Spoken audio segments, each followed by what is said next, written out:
जैसे जैसे ममता बनर्जी की सरकार घोटालों और भ्रष्टाचार के दलदल में फंसती जा रही है, वैसे ही टीएमसी में आंतरिक कलह बढ़ती जा रही है। पार्टी के विधायक और सांसद ममता बनर्जी तक की बातें नहीं मानते।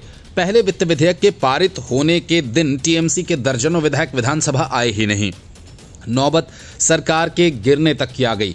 वह तो बीजेपी की कृपा भी रही जो उसने सदन की कार्यवाही का पहले ही बहिष्कार कर दिया, नहीं तो मतदान होने की सूरत में ममता बनर्जी की सरकार खतरे में पड़ जाती।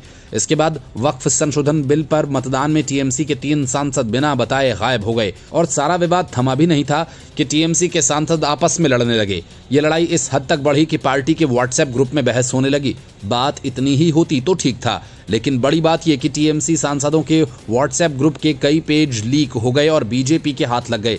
इसके बाद बीजेपी आईटी सेल प्रमुख अमित मालवीय ने टीएमसी सांसदों के बीच झगड़े का खुलासा कर दिया। उन्होंने एक्स पर एक स्क्रीनशॉट शेयर करते हुए दावा किया कि टीएमसी के सांसदों की आपस में नहीं बन रही। इस बातचीत में 2 सांसद शामिल हैं, कल्याण बनर्जी, कार्ति आजाद, और दोनों एक बहुमुखी अंतर्राष्ट्रीय महिला की चर्चा कर रहे हैं। कल्याण बनर्जी उस बहुमुखी अंतर्राष्ट्रीय महिला से बेहद नाराज होकर उसके खिलाफ टिप्पणी कर रहे हैं और बीच में कीर्ति आजाद उस बहुमुखी अंतर्राष्ट्रीय महिला का बचाव। नतीजा ये होता है कि कल्याण बनर्जी कीर्ति आजाद को भी जमकर खरी खोटी सुनाते हैं। लेकिन सवाल ये कि ये बहुमुखी अंतर्राष्ट्रीय महिला है कौन?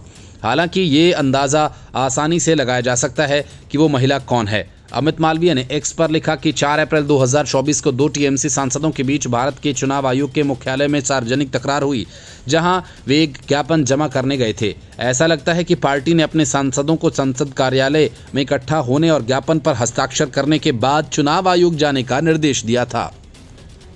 लेकिन ज्ञापन लेकर जा रहे सांसद ने संसद की बैठक को छोड़ दिया और सीधा चुनाव आयोग चले गए। मालवीय ने आगे कहा कि इससे एक अन्य सांसद नाराज हो गए, जिन्होंने आयोग में आमने सामने की मुलाकात के दौरान उनसे एक सवाल जवाब किया। इसके बाद दोनों के बीच गर्मागर्म बहस हो गई, जिसमें वे एक दूसरे पर चिल्लाए। इतना ही नहीं, एक सांसद ने तो मौजूद पुलिस कर्मचारियों से हस्तक्षेप करने को कहा। मामला जल्द ही बढ़ गया और ये ममता बनर्जी तक पहुंच, जिन्होंने कथित तौर पर दोनों सांसदों से शांत होने को कहा। लेकिन झगड़ा यहीं खत्म नहीं हुआ। ये टीएमसी सांसदों के व्हाट्सएप ग्रुप में फैल गया, जहां विरोधी गुटों ने अपनी अपनी तरफदारी की और तीखी बातें की।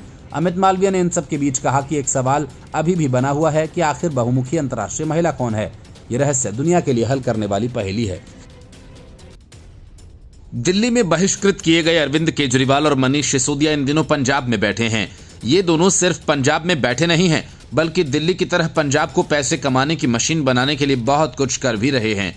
इस काम के लिए सत्येंद्र जैन, विभव कुमार और विजय नायर भी मौजूद हैं।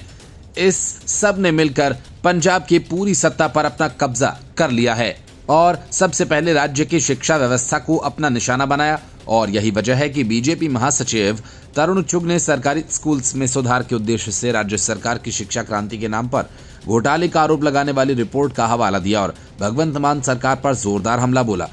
चुग ने एक बयान में कहा कि एक बहुत ही परेशान करने वाला घोटाला सामने आ रहा है, जिसमें केजरीवाल और सिसोदिया की तस्वीर वाली उद्घाटन पट्टिकाओं और 10,000 से अधिक स्कूल्स में पहले ही पूर्ण हो चुके या छोटे नवीनीकरण कार्यों के लिए समारोह आयोजित करने पर 20 करोड़ रुपए से अधिक खर्च किए जा रहे हैं। दिल्ली विधानसभा चुनाव में आम आदमी पार्टी की हार के संदर्भ में उन्होंने कहा कि दिल्ली से बहिष्कृत 2 लोगों का प्रचार करने के लिए आम आदमी पार्टी की सरकार जनता के धन का दुरुपयोग कर रही है। भाजपा नेता ने जोर देकर कहा कि ये चौंकाने वाला एक शर्मनाक मामला है। पंजाब की लचर शिक्षा अवसंरचना में सार्थक सुधार पर ध्यान केंद्रित करने के बजाय मान सरकार आत्म प्रशंसा और प्रचार स्टंट में लिप्त है। चुग ने आरोप लगाया, ये पूरा अभियान नामपट्ट घोटाला से कम नहीं, जिसका उद्देश्य पंजाब के बच्चों के हितों की सेवा करने के बजाय जमानत पर बाहर आए नेताओं का प्रचार करना है।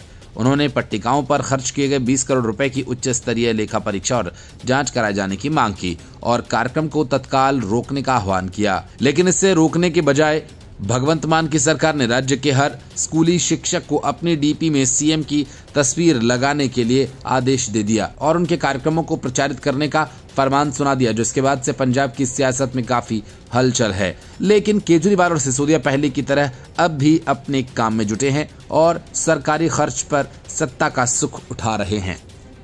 Bureau report, news of India. Paschim Bangal विधानसभा चुनाव करीब 1 साल दूर है, लेकिन ममता बनर्जी की पार्टी में अभी से पटाखे फूटने लगे हैं। नेता खुलेआम एक दूसरे से भिड़ रहे हैं और अपनी ही पार्टी की फजीहत करवा रहे हैं। टीएमसी में लगातार जिस तरह की घटनाएं हो रही हैं वह ममता बनर्जी की नींद उड़ाने के लिए काफी है। ताजा मामला टीएमसी के 2 सांसदों कल्याण बनर्जी और कीर्ति आजाद के बीच की लड़ाई का है। इस मामले में ये नया खुलासा हुआ कि पूरा झगड़ा एक मिठाई की दुकान को लेकर हुआ। कीर्ति आजाद टीएमसी की महिला सांसदों के समर्थन में संसद भवन में मिठाई का आउटलेट खोलना चाहते थे। संसद में मिठाई का आउटलेट मतलब मोटी कमाई। अब जहां मोटी कमाई का मामला आता है वहां टीएमसी की कौन सी महिला सांसद सक्रिय हो जाती है ये बताने की जरूरत नहीं है। कीर्ति आजाद संसद में एक मिठाई की दुकान का आउटलेट खोलने के लिए आवेदन करना चाह रहे थे, लेकिन कल्याण बनर्जी ने इसमें पेंच फंसा दिया। सूत्रों का कहना है कि कल्याण बनर्जी को पता चला मिठाई के आउटलेट के लिए कुछ महिला सांसदों के दस्तखत के साथ एक आवेदन पत्र कीर्ति आजाद ने तैयार किया है। ये जानकारी जैसे कल्याण बनर्जी को मिली, कल्याण बनर्जी ने इसकी खिलाफत की। इसके बाद 4 अप्रैल को कल्याण बनर्जी ने 7 से 8 टीएमसी सांसदों के दस्तखत के साथ मेमोरेंडम देने की योजना भी बनाई थी, लेकिन जब एक महिला सांसद को पता चला कि उनके दस्तखत नहीं है तो उसी पर विवाद शुरू हो गया। बीजेपी सांसद निशिकांत दुबे ने इस मामले पर कहा कि ये मामला शर्मनाक है। ये तृणमूल कांग्रेस का भद्रलोक नारे के सांसद का असली चेहरा है। चुनाव आयोग जाकर आपस में लड़ाई झगड़ा झमेला और गाली गलौज। अब तो संसद में ये स्तर देखकर लगता है कि इससे लाखों गुना अच्छे तो हम ग्रामीण हैं जिन्होंने पढ़ाई कम की लेकिन संस्कार करोड़ों गुना ज्यादा है। अमित मालवीय ने इसके पहले सोशल मीडिया पोस्ट में टीएमसी नेताओं कल्याण बनर्जी और कीर्ति आजाद के बीच बहस होने का दावा किया है। उन्होंने सोशल मीडिया पोस्ट में व्हाट्सएप चैट शेयर करते हुए दावा किया कि 4 अप्रैल को 2 टीएमसी सांसदों के बीच भारत के चुनाव आयोग के मुख्यालय में सार्वजनिक रूप से झगड़ा हुआ, जहां वे एक ज्ञापन देने के लिए गए थे। अमित मालवीय ने सोशल मीडिया पोस्ट में दावा किया कि ज्ञापन लेकर जाने वाला सांसद संसद की बैठक में शामिल नहीं हुआ और सीधे चुनाव आयोग के पास चला गया। इसके एक अन्य सांसद इस बात से नाराज हो गए, जिससे आयोग में आमने सामने आ जाने पर वे भिड़ गए और इसके बाद तीखी नोकझोंक हुई, जिसमें दोनों एक दूसरे पर चिल्लाने लगे। मामला इतना बढ़ गया कि उनमें से एक सांसद ने वहां मौजूद पुलिस कर्मचारियों से हस्तक्षेप करने के लिए कहा। अमित मालवीय ने आगे दावा किया कि झगड़ा यहीं खत्म नहीं हुआ, ये व्हाट्सएप ग्रुप में भी फैल गया। अमित मालवीय ने सोशल मीडिया पर व्हाट्सएप चैट शेयर किया। चैट में सबसे पहले कल्याण बनर्जी के नाम का मैसेज है, जिसमें वे लिखते हैं कि मैं कोलकाता पहुंच गया हूं, आप अपने बीएसएफ और दिल्ली पुलिस को मुझे गिरफ्तार करने के लिए भेजो। आपका गृह मंत्रालय और इंटरनल ग्रेट लेडी के साथ अच्छा कनेक्शन है। आज मैं उस जेंटलमैन को भी मुबारकबाद देता हूं जिसने इंटरनेशनल ग्रेट लेडी की खूबसूरत एक्टिविटीज का खुलासा किया।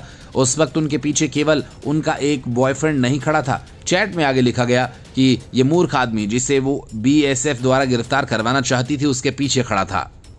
इसके बाद चैट के दूसरे हिस्से में कीर्ति आजाद नाम के हैंडल से मैसेज आता है कि आराम से कल्याण, आप बच्चे की तरह व्यवहार नहीं करो। दीदी ने आप पर बहुत भरोसा जताया और सबको साथ लेकर चलने की जिम्मेदारी दी है, इसलिए रिलैक्स करो, आराम से सो जाओ। आपके साथ मेरा कोई पंगा नहीं है। मैं आपसे गुजारिश करता हूं कि आप राजनीति में सबको साथ लेकर नहीं चल सकते हो। समझदार इंसान की तरह बात करो, बचकानी हरकतें मत करो, ठंडे दिमाग से सोचो। Good night. इसके बाद एक बार फिर से कल्याण बनर्जी नाम के हैंडल से मैसेज आता है कि कीर्ति, आप मुझे सलाह मत दो। आप अंदरूनी सियासत की वजह से बीजेपी से बाहर कर दिए गए।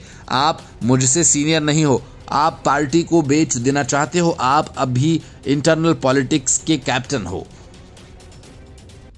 राहुल गांधी और कांग्रेस का दिल भ्रष्टाचारियों और घोटालेबाजों के लिए कुछ ज्यादा ही धड़कता है। यही वजह है कि लालू यादव आज तक उनके सबसे भरोसेमंद सहयोगी हैं। अरविंद केजरीवाल जब घोटालों में फंसे तब यही कांग्रेस थी जिसने केजरीवाल से अपने तमाम सियासी दुश्मनी भुलाकर उन्हें पहले इंडी गठबंधन में एंट्री दी और फिर राज्यसभा में पूरी तरह से सहयोग किया। ये बात और है कि केजरीवाल ने बाद में कांग्रेस का हाथ झटक दिया। अब वैसा ही कुछ कांग्रेस और राहुल गांधी के साथ बंगाल में होने जा रहा है। शिक्षक भर्ती घोटाला मामले में जब से सुप्रीम कोर्ट ने रिश्वत लेकर भर्ती किए गए सभी शिक्षकों को अयोग्य करार उनकी नियुक्ति रद्द की गई, तब से ममता बनर्जी सुप्रीम कोर्ट पर भड़की हुई हैं। उनका मानना है कि भले ही रिश्वत लेकर नौकरी मिली, लेकिन उनकी नौकरी नहीं जानी चाहिए। इसके लिए ममता पूरी बेशर्मी से नेताजी सुभाष चंद्र बोस की बातें दोहराती नजर आई और कहती रही कि मानो गलती हुई लेकिन सुधार का मौका तो दो। इसके बाद वे चुनौती देती हैं कि मैं किसी की नौकरी नहीं जाने दूंगी और साथ में योग्यता और अयोग्यता का तर्क देती हैं और कहती हैं कि कौन योग्य था और कौन अयोग्य पहले से बताओ।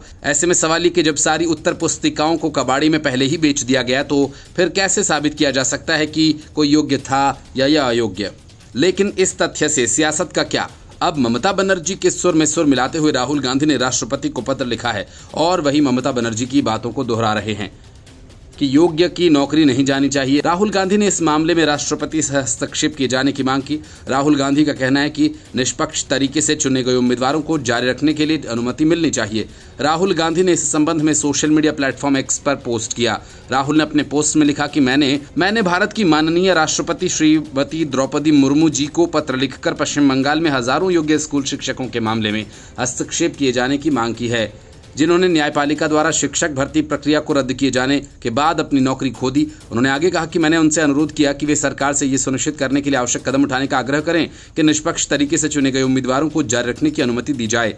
इससे पहले पश्चिम बंगाल की मुख्यमंत्री ममता बनर्जी ने राज्य के 25,000 से अधिक बर्खास्त शिक्षकों से मुलाकात की थी। ममता बनर्जी ने कहा था कि मैं पश्चिम बंगाल में नौकरी गंवाने वाले शिक्षकों के साथ खड़ी हूँ। उनका सम्मान वापस दिलाने के लिए हर संभव प्रयास करूंगी।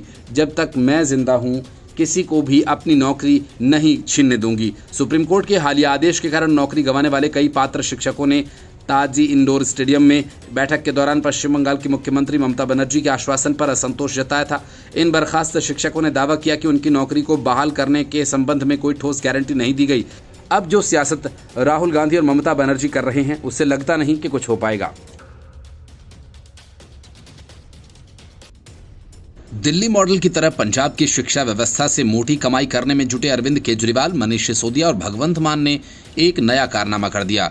भगवंत मान की सरकार ने पंजाब के सारे शिक्षकों को एक तरह से आम आदमी पार्टी का एजेंट बना दिया और उन्हें ये फरमान सुना दिया कि वे सब अपने अपने सोशल मीडिया हैंडल्स पर भगवंत मान की तस्वीर लगाएं। मान सरकार के इस फरमान पर पंजाब में सियासी बवाल मच गया।